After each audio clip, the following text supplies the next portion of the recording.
Greetings, respected viewers. This is George from Ireland, carrying on with my series about the Northern Irish Troubles. So I got to 1975 when the INLA had announced its existence. So it was a Marxist alternative to the provisional IRA. I mentioned how the British Army was getting more competent in its role. This wasn't a battle. This was a low-intensity security operation. At the height, there had been 30,000 troops in Northern Ireland. The troop levels have been reduced considerably by 1975 as the number of people killed was going down. So they tried to saturate Republican areas like the Bogside in Derry and the Falls Road in Belfast, South Armagh. They're quite regular ambushes, particularly in South Armagh.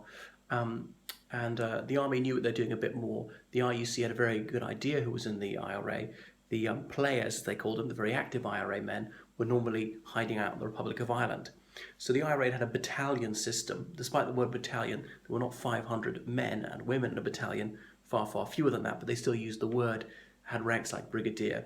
Really, the ranks didn't matter a great deal in the IRA. So let's talk about how the IRA evolved.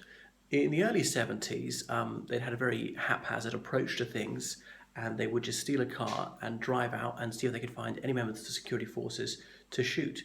Very much a seat-of-the-pants approach. But by the mid-70s, they were planning things meticulously. That smaller active service units, they were divided into cells of 4 or 5 volunteers. That's a rank in the IRA, men and women. And they would also decide that the weapons and the men are going to use them would come together at the last possible minute and the minimum possible time.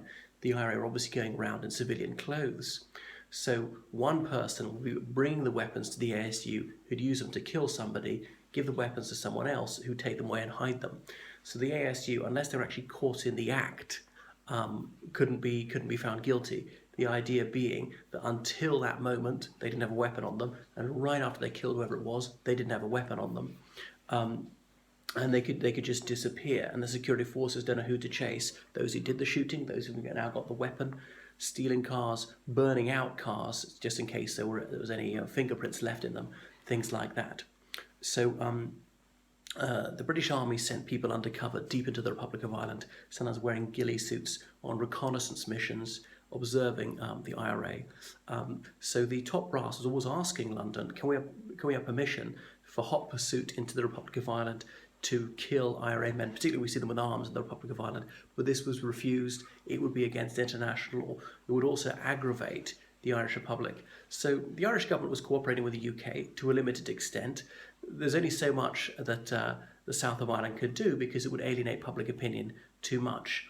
Jack Lynch, the Taoiseach until 1973, had been denounced as Union Jack by some people of Republican attitudes in the south. Union Jack as in the British flag. The British ambassador to the Republic of Ireland, Christopher Hewitt Biggs, he was assassinated by the IRA, a car bomb outside his residence in 1976, which is obviously an outrage because every civilized people accepts diplomats are not killed. They are never killed, even in the Second World War, because if we're ever to negotiate peace, we have to do it through diplomats, so they are immune from acts of violence. So even most terrorist organizations would not kill diplomats for precisely that reason. And the Taoiseach, Liam Cosgrave, he condemned this crime, saying it fills all decent Irish people with horror.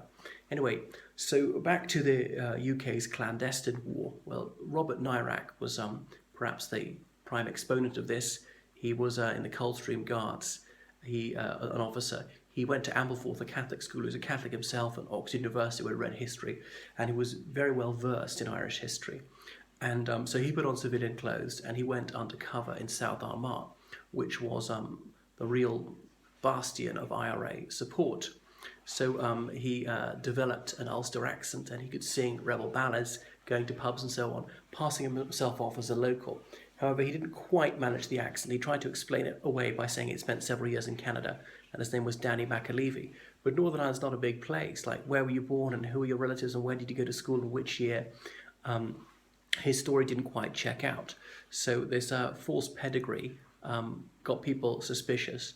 So he did gather quite a lot of intelligence.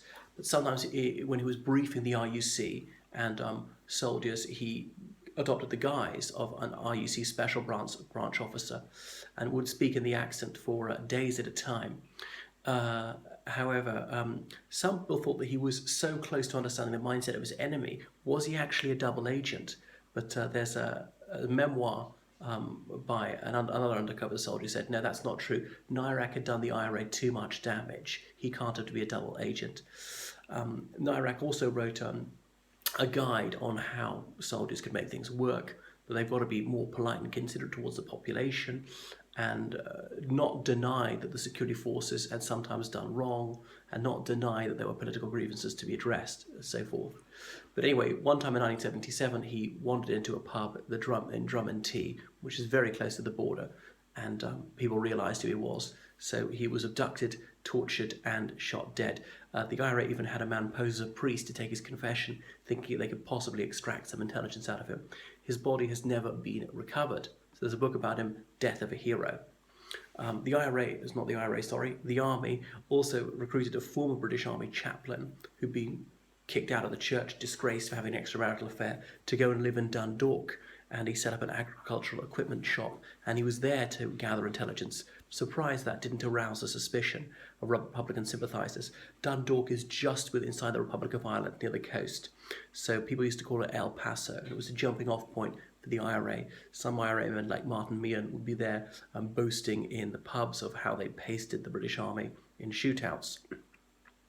So by the late 70s, the security forces had a better idea of what was going on in the IRA because they had quite a few informers. As one soldier later said, there wasn't much that happened at any level in the IRA that we didn't know about, although really he was referring to the mid-90s. By that was the stage when the UK security forces really had the upper hand in terms of intelligence.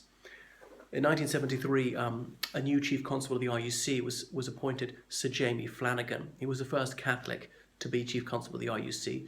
Now, he was appointed for his abilities and his drive. However, the British government was very eager to emphasise the fact that a Catholic was in charge of the RUC. This was to disprove the allegation that the RUC was anti-Catholic.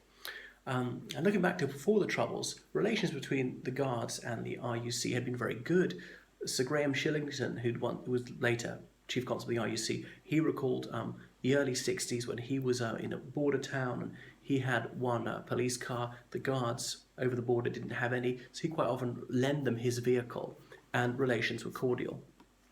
So, as I pointed out earlier, internment had been wound down, and a lot of internees were released. It was less useful. It was damaging to the UK's image abroad. IRA propagandists disseminated this claim that people were thrown into prison for no reason whatsoever, claiming this was an example of oppression. And by the way, when people were interned in Long Kesh, that's in County Down, they were allowed to wear their own clothes. They didn't have to observe prison timetable or do prisoner work. They really ran their own show, and they had their officer commanding who interacted with the people guarding them, and it was the British Army guarding them. So anyway, the people who were in there, IRA, INLA, UVF, they proved who they were by then wearing uniforms a lot of the time, parading around and having lectures on how to fight. So by Christmas 1975, internment had been abolished, and the government started prosecuting people through the courts in the normal manner. So let me see. As I said, the IRA was changing structure, and it was becoming more organised. It would do a lot of reconnaissance before attack, and it had a very low-risk strategy. That no operation was to be considered a success if any IRA man was killed or arrested.